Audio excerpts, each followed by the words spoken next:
There must have been a certain level of excitement as they arrived back in the upper room. It says they returned to Jerusalem from the mount called Olivet, which is near Jerusalem. And when they had entered, they went up to the upper room. So they had just come in. They were probably still talking about it. Did you see him? He just ascended up into heaven in the clouds, and he's gone. And then there were those two guys in white robes standing with us, and they said, why are you looking up into heaven? This same Jesus who you just saw go is going to come again in like manner, just like you saw him go.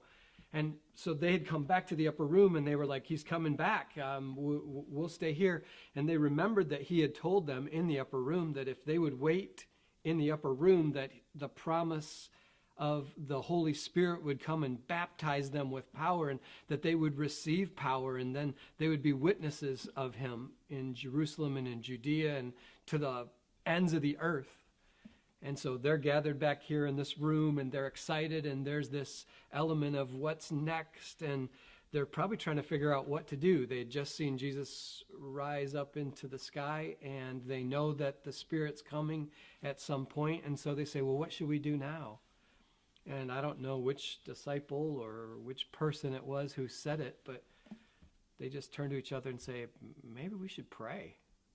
And that's what it records that they did. They actually did it for 10 consecutive days. They just gathered together. And over that 10 days, more and more people kept coming and knocking on the door. And it'd be like, hey, you'll never guess who's here. It's Jesus' mom. She's here now. And Jesus' brothers, they didn't even believe in him when he was here before. And now they're coming, and they believe that he's the Son of God. And all these people are gathering. They're all praying together, and they're trying to decide what it is that they're supposed to do now. They're just praying, seeking God for what is next. One of the things they did, the Bible records, is that they decided that they needed to have an apostle who would take the place of Judas, who had betrayed Jesus. And so they gathered together, and they said, these two guys would be really, really great, but we don't know which one of these guys we should choose. And so they prayed again, and they said, God, we just need your advice. We just need your counsel, so we know who would be the right person to choose. I hope that's what upper rooms are for us. I hope they're these places where together we all just gather together because we just really are seeking God for what's next in our life, and what's next in our marriages, and what's next in our families, and what's next in our jobs, and what's next, and who we should talk to next. And it's really just this group of people who know that Jesus has ascended up into heaven and that he reigns, but that in our present world we need to know what it is that God would desire for us to do, and we would talk about it together, and then we would just pray together.